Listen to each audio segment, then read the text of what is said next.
Good morning everyone, I welcome you at the platform of mandarin academy.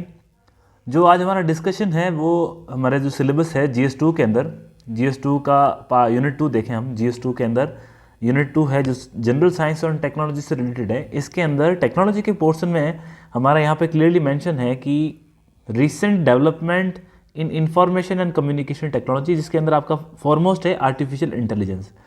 तो सबसे basic चीज़ तो ये होती है कि आर्टिफिशियल इंटेलिजेंस क्या होता है। उसकी डेफिनेशन तो हमें कई जगह मिल जाती है, परंतु इसके अंदर क्या ऐसे लेटेस्ट डेवलपमेंट हो रहे हैं जो हमारे मेंस एग्जाम में क्वेश्चंस बन सकते हैं और जिसकी प्रोबेबल संभावना है। तो पिछले काफ़ी टाइम से ये जो हमारे लीडिंग न्यूज़पेपर्स हैं, जिसमें द हिंदू है, इंडियन एक्सप्रेस है, ट्राइब्यून है, इन सब के अंदर इसकी चर्चाएं काफ़ी ज़ोरों शोरों से चल रही थी। तो सबसे पहले आप ये देखा जाए, यदि मैं आपको कहूँ कि रिसेंटली हमने G20 समिट कंक्लूड किया था, और इस G20 समिट में हमारे जो प्राइम मिनिस्टर हैं मिस्टर नरेंद्र मोदी जी ने वहाँ पे स्टेटमेंट दिया था कि इंडिया को और दुनिया को जो एथिकल आर्टिफिशियल इंटेलिजेंस है उसके ऊपर ध्यान देना चाहिए। तो ये कहने का मतलब है कि गवर्नमेंट ऑफ इंडिया जो पहले उसका फोकस इसको लेकर के इतना नहीं था, वो उसको लेकर के काफ़ी कंसर्न दिखा रही थी कि भाई AI की जो टेक्नोलॉजी को लेकर के कुछ इश्यूज जनरेट हो रहे थे कि भाई इसका मिसयूज़ हो सकता है, साइबर अटैकिंग हो सकती है इसके माध्यम से, जो बायोटेक्नोलॉजी है उसका मिसयूज़ हो सकता है। तो वहाँ पे अब गवर्नमेंट ऑफ इंडिया का स्टैंड ये आया कि हमें एथिकल आर्टिफिशियल इंटेलिजेंस की तरफ ध्यान देना चाहिए। तो ये सबसे पहले हमने G20 के अंदर प्राइम मिनिस्टर का स्टेटमेंट देखा था, जिसके अंदर उसके बाद क्या हुआ कि USA के अंदर आपने देखा रिसेंटली, USA के अंदर इसको लेकर के एक बिल भी ऑलरेडी 2022 का जो ड्राफ्ट है वहाँ उनकी पार्लियामेंट के अंदर डिस्कशन में चल रहा है, और ये चीज़ आई और वहाँ पे जो इसके लिए कुछ गाइडलाइंस बनाई उन्होंने। वहाँ पे जो हमारी मेटा है, उसके बाद जो आपके जितने भी ग्लोबल आर्टिफिशियल इंटेलिजेंस पे काम करने वाले इंस्टीट्यूट्स हैं या एजेंसीज हैं, उनको बुलाया गया, उनके साथ एक डिस्कशन हुआ और उनको कंसर्न बताए गए गवर्नमेंट किन चीज़ों को लेकर के कंसर्न है। तो वहाँ हालांकि वहाँ कहा गया है कि गवर्नमेंट काफ़ी टाइटली इनको कंट्रोल करने की कोशिश कर रही है, पर USA के अंदर ये कहा गया कि चूंकि ये जो चीज़ें हैं लार्ज डोमेन के अंदर पब्लिक को इफेक्ट कर सकती है, इसलिए इनके ऊपर रेगुलेशन लाना जरूरी है। तो ये चर्चाएं USA के अंदर चल रही थी और अभी भी चल रही है। अब रिसेंटली UK के अंदर 1 और 2 नवंबर को, 1 और 2 नवंबर को वहाँ पे ये इसका सबमिट चल रहा था, जो कि कल और परसों ये कंक्लूड हुआ है। ये 2 दिन का जो सबमिट हुआ UK के अंदर, इस UK के सबमिट में इंडिया की तरफ से जो हमारे राजीव चंद्रशेखर साहब हैं, ये जो कि हमारे इंडिया के टेक्नोलॉजी मिनिस्टर हैं, मिनिस्टर ऑफ स्टेट हैं, ये वहाँ पे गए, इन्होंने पार्टिसिपेट किया। इस समिट को AI सेफ्टी समिट के नाम से वहाँ पे कॉल अप किया गया है, AI सेफ्टी समिट। और इसको लेकर के रिसेंटली कल भी आर्टिकल आया था और आज भी आर्टिकल है। तो हमें ये चीज़ें देखनी है। यहाँ पर UK के अंदर जो उसके प्राइम मिनिस्टर है ऋषि सुनाक ने काफ़ी 28 या 29 कंट्रीज़ को इंट्रोड्यूस किया, वहाँ पर आए, जिसके अंदर चाइना भी पार्ट है, जापान भी है, साउथ कोरिया है, इंडिया है। और ये जो सबमिट हुआ ये किस जगह पर हुआ वो भी इंपॉर्टेंट है, उसकी क्या रिलेवेंस है बात करेंगे। तो सिलेबस में कहाँ है, सिलेबस के अंदर हमारा recent development in information and communication technology, जिसके अंदर आर्टिफिशियल इंटेलिजेंस लिखा हुआ है। तो यहाँ हमारा ये टॉपिक कवर होता है। अब यदि हम देखें कि हमें डिस्कस क्या करना है, तो मैं आपको आर्टिकल दिखाता हूँ जो आर्टिकल न्यूज़पेपर के अंदर आया था। तो ये आर्टिकल था, इसको मैंने ऑलरेडी आपने टेलीग्राम चैनल में पोस्ट किया है, आप एक बार ज़रूर इसकी लाइन से गो थ्रू जाने से क्या होगा, आपको एक बेसिक अंडरस्टैंडिंग डेवलपमेंट होगी। तो यहाँ पे देखिए आर्टिकल जो आज की हेडलाइन, मैं आपको ये बता दूँ कि 6 से 7 दिन से ये आर्टिकल डेली आ रहे हैं, और हमारा एग्जाम चूँकि लगभग ऑलमोस्ट 2.5 महीने बाकी हैं, तो देयर इज़ ए प्रोबेबिलिटी कि इस प्रकार के क्वेश्चन आए। आप इसको किस प्रकार से अपने आंसर्स में इनरिच कर सकते हैं, जो अपनी टेस्ट सीरीज है उसके अंदर हम ये क्वेश्चन मैं डेफिनेटली डालूंगा, और ताकि क्या है कि आपको पता चलेगा किस प्रकार से क्वेश्चंस बनते हैं और लिख सकते हैं। तो यहाँ क्या बोला, why global pact on artificial intelligence, why global pact on artificial intelligence, दुनिया क्यों एक तरह से आर्टिफिशियल इंटेलिजेंस को लेकर के काम कर रही है। तो हमें सबसे पहले ये देखना है कि AI है क्या, उसके बाद हम ये देखेंगे कि आखिर इसको लेकर के चैलेंजेस क्या हैं, ऐसी कौन सी दुविधाएं जो अभी खड़ी हुई है, उन दुविधाओं के कारण दुनिया को एक साथ इकट्ठा होना पड़ा, और इसके अलावा आखिर में कौन से अभी प्रयास किए जा रहे हैं, जो विश्व स्तर पर प्रयास चल रहे हैं, जिनका संज्ञान हम हमारे आंसर्स के अंदर लिख सकते हैं।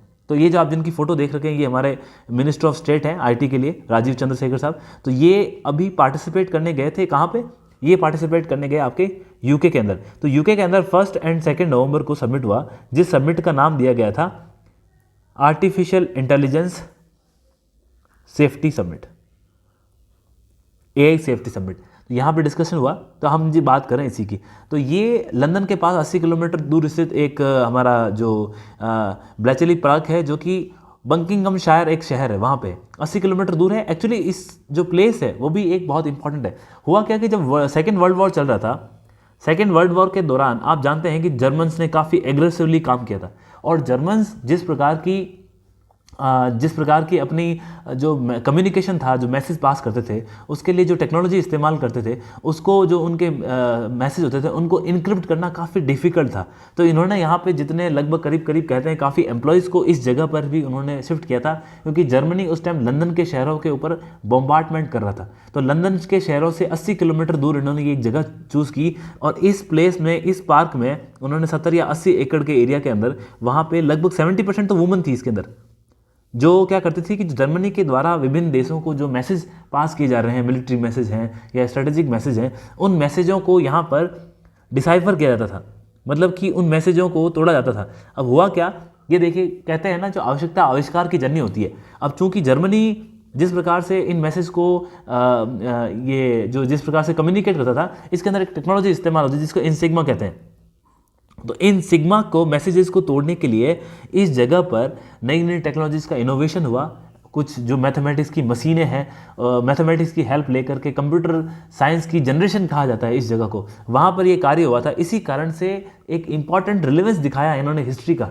इस मीटिंग को ऋषि सुनाक ने इस जगह पर करके ये दिखाया है कि सेकेंड वर्ल्ड वॉर के टाइम पे जो यहाँ पे हमने जो कार्य किया था, उस कार्य की ही तर्ज पे आर्टिफिशियल इंटेलिजेंस जो आज नई हमें चेतावनी दे रहा है, जो नए हमारे लिए प्रॉब्लम्स क्रिएट कर रहा है, उसको हम यहाँ पे उसी प्लेस पे हम इस प्रकार से एक दुनिया के देश आपस में मिलकर काम करें, ताकि इससे आने वाले चैलेंजेस हैं उससे हम जुड़ सकें।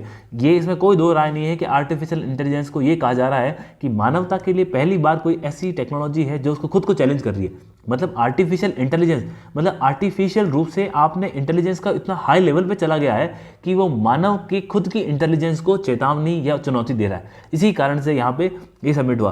तो जो एलन मस्क है, जो हमारे ट्विटर का जो नया लोगो आपने देखा होगा, उसके हेड हैं, उसके अलावा टेस्ला के हेड हैं, और स्पेस एक्स जो जानते हैं काफ़ी रॉकेट भेज रही है, इन तीनों के हेड हैं। तो वो वहाँ पे मौजूद थे, और इसके अलावा कई प्राइवेट मेटा था वहाँ पे। अब चैट जीपीटी जिन्होंने इनोवेट किया था एआई के, वो भी वहाँ पे थे। इसके बाद ब्लू बार्ड था गूगल ने जो इनोवेट किया है एआई। तो ये सारी चीज़ें वहाँ पे थी, यहाँ डिस्कशन हुआ। सबसे पहले आपको ये याद रखना है, अगर 2 मार्कर में क्वेश्चन आ जाए कि ब्लैकचेरी पार्क डिक्लेरेशन क्या है, तो मैं बता दूं, यहाँ पर इन्होंने फ्रंटियर एआई की डेफिनेशन दी है।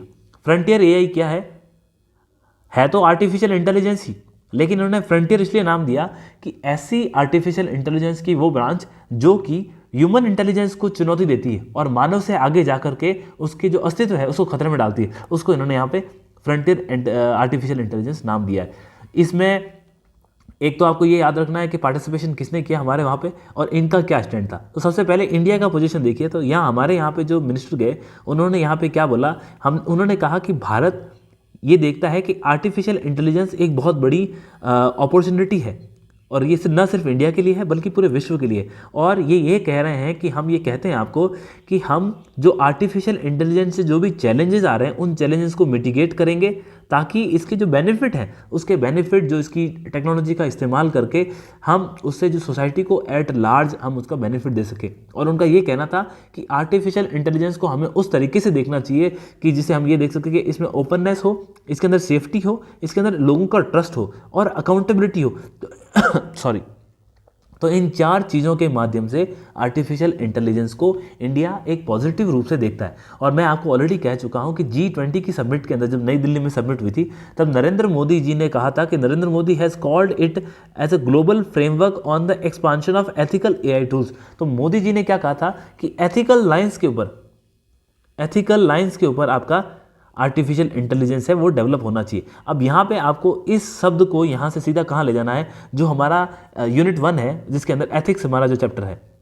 हालांकि वहाँ पे एडमिनिस्ट्रेटिव एथिक्स है, लेकिन ये याद रखिए एडमिनिस्ट्रेशन के अंदर भी एथिक्स को आप टेक्नोलॉजी को जब इनकॉर्पोरेट करेंगे तो आप इस लाइन को वहाँ यूज़ कर सकते हैं। आप किस प्रकार यूज़ करेंगे वो एग्जाम में क्वेश्चंस के अंदर मैं आपको जब आंसर कीज आएगी उसके अंदर आपको एलोबरेट करूँगा। तो ये देखिए, ये प्राइम मिनिस्टर और इंडिया का स्टैंड है। तो सबसे पहले इंडिया की पोजीशन क्या है, हमें वो सबसे इंपॉर्टेंट है, वो ध्यान रखनी है, क्योंकि एग्जाम के अंदर जनरली ये पूछा जाता है कि भारत की पोजीशन क्या है। अब यूएसए ने क्या किया, यहाँ देखिए।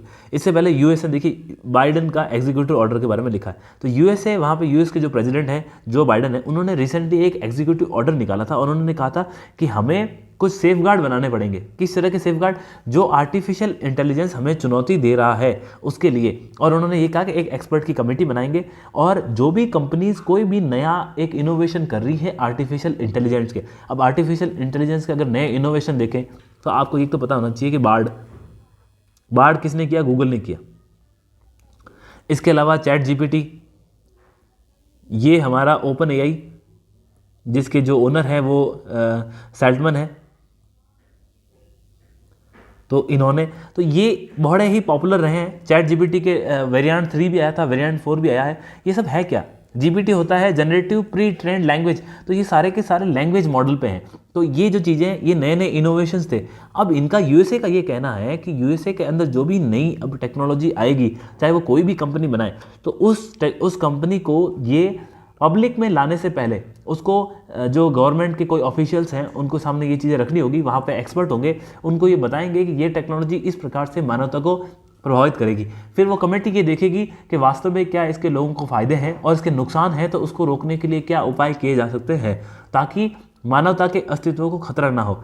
इसी प्रकार का एग्जीक्यूटिव ऑर्डर उन्होंने निकाला है। हालांकि उसको काफ़ी क्रिटिसाइज भी किया है, क्योंकि हम जानते हैं कि जो यूएसए की सोसाइटी है वो काफ़ी लिबरल है और वहाँ पे कैपिटलिस्ट सोसाइटी काम करती है, जो कि ये सोचती है कि प्राइवेट लोगों को अपने इन्वेस्टमेंट के आधार पर जो भी काम करना है वो करने दिया जाए। तो पहली बार एक ऐसा देखने को मिला है जब यूएसए ने इसके ऊपर काफ़ी एक तरह से रेड टेपिज्म या इंस्पेक्टर राज की संज्ञा दे सकते हो वैसा काम किया है।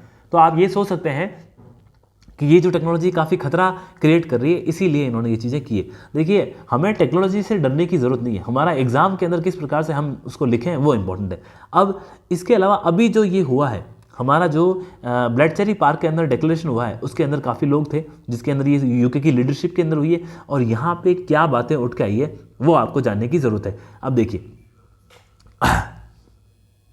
यहाँ पे क्या बोला गया है, हम ये देख रहे हैं कि यहाँ पे क्या कहा है कि लगभग मोर देन 15,000 लोग यहाँ पे इसके अंदर पार्टिसिपेट किया, और उन लोगों ने पार्टिसिपेट करने के बाद एआई के डेवलपमेंट को लेकर के काफ़ी चीज़ों को बोला कि हम इसको कंट्रोल करेंगे। हमारी जो लैब के अंदर जो भी डेवलपमेंट होगा, उस डेवलपमेंट के अंदर हम गवर्नमेंट को इन्वॉल्व करेंगे ताकि किसी प्रकार की कोई भी भ्रांति ना रहे और ये कोई भी हमारे लिए कोई किसी प्रकार का रिस्क ना क्रिएट हो।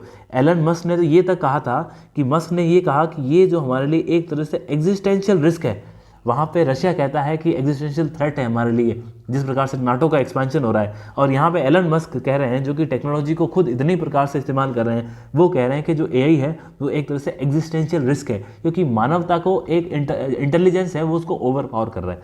तो इस संदर्भ में ये आर्टिकल था, इस संदर्भ में जो भी क्वेश्चंस होंगे वो क्वेश्चन पेपर के अंदर डिस्कस करेंगे।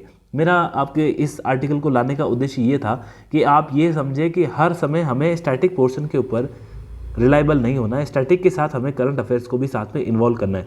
करंट अफेयर को इन्वॉल्व करेंगे तभी हमारा काम बन सकता है। इसी के साथ इसके जो क्वेश्चंस है वो मैं आपको टेलीग्राम चैनल में पोस्ट कर देंगे और टेस्ट सीरीज हम लेके आ जाएंगे। आई होप ये सेशन आपके लिए फायदेमंद होगा। जो भी इंपॉर्टेंट आर्टिकल्स आएंगे मैं आपको सिलेबस की जो रिलेवेंट है उसको मैं आपको इसी प्रकार से डिस्कशन लेके आऊँगा। Thank you so much.